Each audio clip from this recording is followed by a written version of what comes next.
Hello and welcome to this week's edition of Newsgram. Have you ever watched a cooking show? I'll bet you have. I mean, one of the top-rated shows on Netflix is The Great British Bake Off. We are fascinated by chefs, cooking, and these baking shows. I think it's because there's something highly satisfying about watching simple ingredients turn into something extraordinary. Then when you add in creativity, competition, and a universal love of food, you've got a recipe for satisfaction on multiple levels. Now, whether it's a fiery, spice-packed meal, my personal favorite, or the comforting sweetness of a homemade cake, food has a way of stirring emotions and memories. It reminds us of home, of adventure, of love. Is your mouth watering yet? Well, let me introduce you to a refreshing summer treat called watermelon pico de gallo.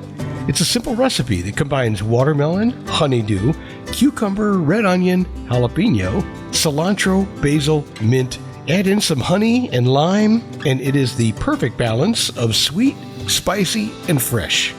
One bite, and you will taste the magic.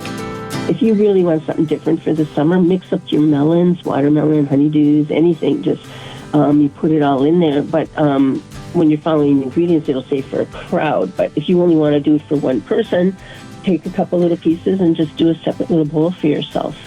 That is Christine Burton, and she's responsible for this recipe and many, many others, 200 to be exact. And they make up a new book called Teens, A League of Their Own, a perfect culinary blend, cooking and baking recipes. And I think you're going to love hearing the backstory on this book. I worked with kids in grades kindergarten all the way through the charter school after high school, and the ones that are still trying to get their GEDs. I worked with a lot of the disabled, with anger management, and I was there to assist these kids daily in majority of their classes. And one in particular was the cooking class.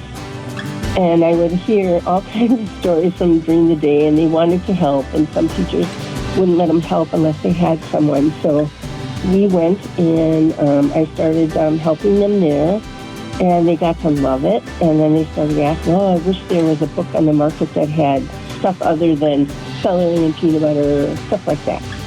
And they wanted more adult recipes. High school kids wanted to challenge themselves, and the younger kids, which to my surprise, the 4 and 5-year-olds were the best. They wanted to help mom and dad out. So she went about creating various recipes that went beyond the simple non-cooking recipes that she mentioned earlier, and testing them out with the kids. She knew she was onto something when the kids were able to read the recipe and create their own dishes. One of her most rewarding success stories involves a student who was on the spectrum. I became friends with one of them and would go to his house, and I knew him from like 3rd grade, but he was in high school now. And so we went, and I would write the recipes, which was like we made noodles. And his mom thanked me very much after, because he loved making noodles. He could just pat them down and cut them the way he wanted them. But then he always wanted them. If you know autistic, they always want to keep doing the same thing. They're repetitive on everything. And I thought, oh, shoot. So the mom said, oh, great, but the kid loved it. And then he wanted to make lasagna. So he had company coming, and I taught him how. And then I said, would you like to have me help you make another pan? And he said, nope, go away. And he wanted to do it himself. He was reading the instructions, and he made it very nicely. So he was very proud of himself.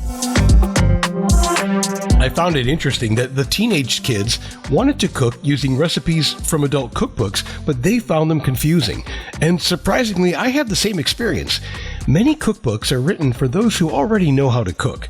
But if you've never learned the basics of combining ingredients, much of the content can be hard to understand.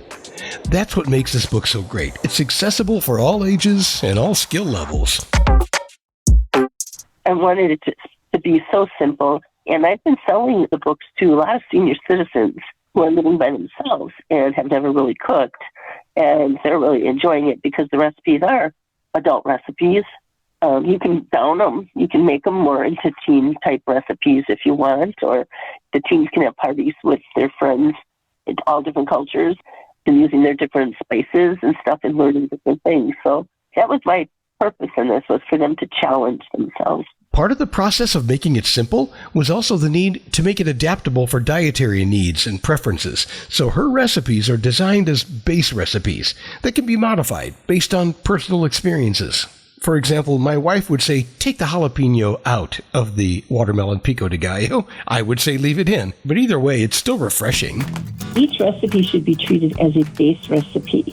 So you can follow them as they are if you're just starting out. But if you're a little bit more progressed in it and stuff, you can, if you're diabetic or you have gout or other type of diseases or whatever, you can adjust the recipe to fit your, even if you're on a diet, you can use non-fat ingredients or gluten-free ingredients. So it's all adjustable to what you want to put in it. And then the herbs and spices, you can put in what you want. If you don't have what I list, I give ideas. Don't let them intimidate you because they're just ideas. And you can buy them sometimes in a bottle in the store that's already prepackaged with like 5 or 6 different herbs or spices in each little bottle. So I let you know how to utilize that kind of stuff in the book. Since the students helped test the recipes in her book, it became clear that they were fully capable of following instructions, using kitchen tools, and applying these cooking techniques, making the project a success.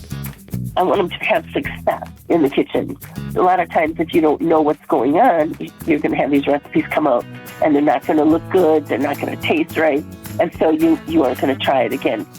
Another interesting thing she did was feature photos of the dishes that were not perfect. Food is typically hard to photograph, so most books have gorgeous, professional-looking dishes that never really look that good in the end. I think her approach ended up being pretty perfect. And then the photographing. I did not want touched-up pictures. I wanted my readers to know exactly what it's like while they're cooking. I didn't want them intimidated by these doctored up photos. I wanted them to see this is how it comes out of the oven, and it's all right if it's this color or that color. So then they would try and photograph it, and they would try displaying stuff on the plates with it so that it looked presentable. And they just kind of worked at the whole steps with me as we went along. The finished product is a cookbook full of kid-tested recipes created through a unique collaboration with children, friends, and neighbors, using real-looking photos of dishes that were created with love. A couple of people I want to mention that were involved with my friends that would do the proofreading. After everything was said and done, we had to go back and proofread these recipes to make sure everything was written correct. You just don't want to have, a cup of salt sitting there. So I wanted to recognize those people that assisted with that. It's no wonder this book won the notable Indie Award and the Gold Seal of Literary Excellence. Teens, A League of Their Own, a perfect culinary blend cooking and baking recipes by Christine Burton. It's a long title, so do me a favor and head over to teenscookbook.com. That's teenscookbook.com. That's our website, and you'll find everything you could possibly want right there. So, whether you're a teen, a senior citizen, or you're just starting out on your culinary journey, this book has something for everyone. Check it out at teenscookbook.com. And thanks for listening to this edition of Newsgram from webtalkradio.com.